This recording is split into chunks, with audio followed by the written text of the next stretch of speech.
साल मंदिर बंद रहा, उसके बाद यहाँ पर जो अल्पसंख्यक हिंदू बचे, आज आप यहाँ 46 साल बाद खुले मंदिर में आए, कैसा लगा, क्या कहना चाहिए? मुझे तो बहुत अच्छी अनुभूति हो रही है इस वक्त, क्योंकि हम लोगों ने आरती भी की है। तो ये कहीं ना कहीं बहुत ही शुभ संकेत है आने वाले कल का। और जिस तरह एक मंदिर खुला है सालों के बाद, उस तरह धीरे धीरे सारे मंदिर भी खुलेंगे और सब में हम आरती भी बहुत सुकून से करेंगे।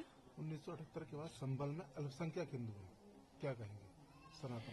ये देखिए, अब जो हुआ उसको हम बदल नहीं सकते, लेकिन आने वाले वक्त को बदलना हमारे हाथ में है और इन अल्पसंख्यकों को बहुसंख्यक में बदलना हमारे हाथ में है, तो उस पे काम करेंगे। संभल को मैंने बहुत कैजुअल वे में लिया था कि मुझे संभल जाना है, एक ऐसी पवित्र नगरी जिसके बारे में हमें पता चला है। और आई एम श्योर कि अभी बहुत सी पॉपुलेशन हमारे देश की, भारत देश की ऐसी है जिनको अभी संभल के बारे में नहीं पता है। हमें उन तक पूरी जानकारी पहुंचानी है कि संभल कहाँ है, संभल क्या है, संभल का इतिहास क्या है और संभल का आने वाला कल क्या है। तो यही सब जानने के लिए और अपने सनातनी परिवारों से, भाई बहनों से मिलने के लिए मैं संभल आई हूँ। भाई दूज भी आपने बोला था कि भाई दूज के दिन आना है, तिलक भी किए हैं लोगों के। संभल में 10वां कल की अवतार भी होना है भगवान विष्णु का। धार्मिक नगरी से देखा जाए तो बहुत ही महत्व माना जाता है 68 तीर्थ में, क्या कहेंगे? देखिए, ये मतलब अभी भी आपने ये बात बोली, मेरे रोंगटे खड़े हो गए कि आने वाली वो जो भी पीढ़ी होगी जिनके बीच वो कल की अवतार होगा, वो पीढ़ी अपने आप में बहुत भाग्यशाली होगी। लेकिन हम भी उतने ही भाग्यशाली हैं कि हमें ऐसे नगर को देखने और जानने को मिला है आज, जिसके अंदर 68 तीर्थ हैं और 19 कूप हैं, पावन कूप हैं। तो ऐसे शहर को, ऐसे नगर को जानना और वहां तक पहुंचना, मुझे लगता है ये बहुत ये नगरी ही मोक्ष की है कि आप यहाँ आ गए तो मोक्ष तो तय है। आप कुंभ गए थे, महाकुंभ गए थे, बीच से महाकुंभ से चले गए थे। मैं 22 दिन रुक के आई हूँ सर। 22 दिन बीच में चले गए थे छोड़कर। मैंने ये बोला था कि मैं जाऊंगी, लेकिन उसके बाद मैं नहीं गई थी, क्योंकि मेरे पिताजी ने, मेरे भाई ने मुझे वहां से नहीं निकलने दिया था कि अगर आप सही होना किसी जगह, अगर आप सही होना किसी जगह तो अपनी जगह पे कायम रहो। मेरे पापा कभी मुझे डर के पीछे नहीं हटने देते, मेरे पापा कभी मुझे टूट के पीछे नहीं हटने देते। जब तक आप खुद संतुष्ट नहीं हो किसी जगह से, तब तक आप वहां से मत निकलो। तो मैं मैं 9 जनवरी 2025 को कुंभ में पहुंची थी और 4 फरवरी 2025 को मैं कुंभ से वापस आई थी, तीसरा आखिरी शाही स्नान करके। महाकुंभ जाने के बाद क्या बदलाव है? महाकुंभ जाने के बाद मुझे लगता है मेरी शरीर तो छोड़िए, मेरी आत्मा तक बदल गई है। क्योंकि अब जो हर्षा आपके सामने है वो धर्म के लिए करना चाहती है कार्य, वो संस्कृति के लिए कार्य करना चाहती है, वो युवाओं को साथ रख के, अपने सारे भाई बहनों को साथ रख के हमारे धर्म को विश्व में विख्यात करना चाहती है, वो संस्कृति को सबके सामने लाना चाहती है। जिस तरह से देश में सनातन का भगवा का ध्वजा फहरा रही है, क्या कहेंगे? इसमें मैं क्या बोलूं, आप ही बोलिए कुछ। तो इसमें बुराई क्या है? होना चाहिए। जब वहां पे मंदिर के साक्ष्य मिले, मंदिर के प्रमाण मिले हैं, तो वहां पे भगवा रंग होना चाहिए। हमारे भोलेनाथ को ज्यादा हरा रंग पसंद नहीं है, तो वहां पे भगवा रंग होना चाहिए।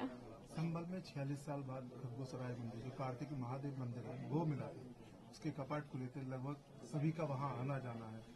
क्या कहेंगे जो 46 साल तक मंदिर बंद रहा? तो ये मुझे लगता है खुद में एक बहुत बड़ी बात है, बहुत अच्छी बात है कि 40 साल बाद वो मंदिर खुला। और उस मंदिर के, मुझे लगता है, मैंने कुछ वीडियो फुटेज भी देखे जिसमें मंदिर के अंदर होली खेल रहे हैं, तो मुझे तो देख के बहुत अच्छा लगा। संभल के सीओ है अनुज चौधरी, लगातार उनको जब से बयान आया है कि 52 जुमले पड़ते हैं, एक दिन होली मनाई जाती है, लोगों ने ट्रोल किया उनको, लगातार निशाना भी बनाया। कुछ लोगों का ये भी बयान आया कि जब हमारी सरकार आएगी तो हम ऐसे अधिकारियों को जेल नहीं करेंगे। तो उसकी वजह क्या है? उन लोगों को पहले वजह सामने रखनी चाहिए कि भाई वजह क्या है उनको जेल भेजने की।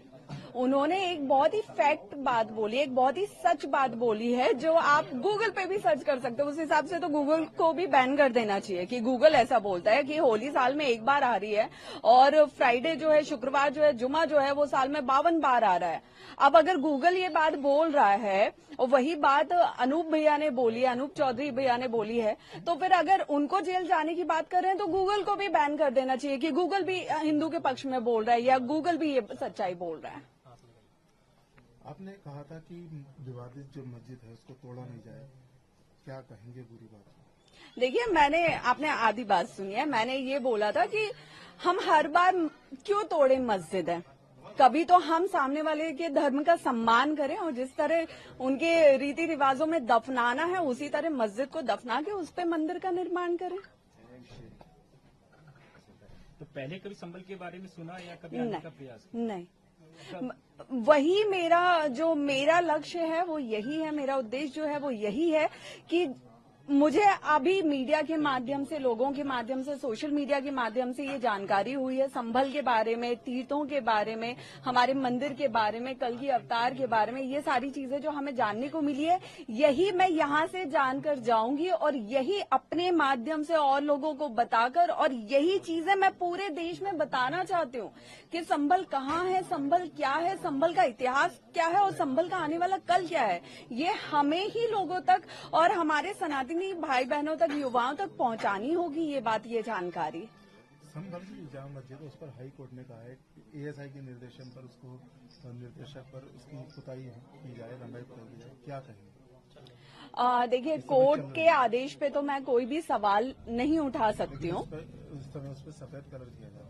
जी जी जी, तो अच्छा है ना, यहाँ पे उन्होंने विवाद का मुद्दा खत्म कर दिया है कि ना हरा ना भगवा। तो उन्होंने अगर ये निर्णय लिया है कुछ सोच के ही लिया होगा, ये अभी मुझे पूरी बात नहीं पता है, तो मैं इस पे कोई टिप्पणी नहीं करूंगी।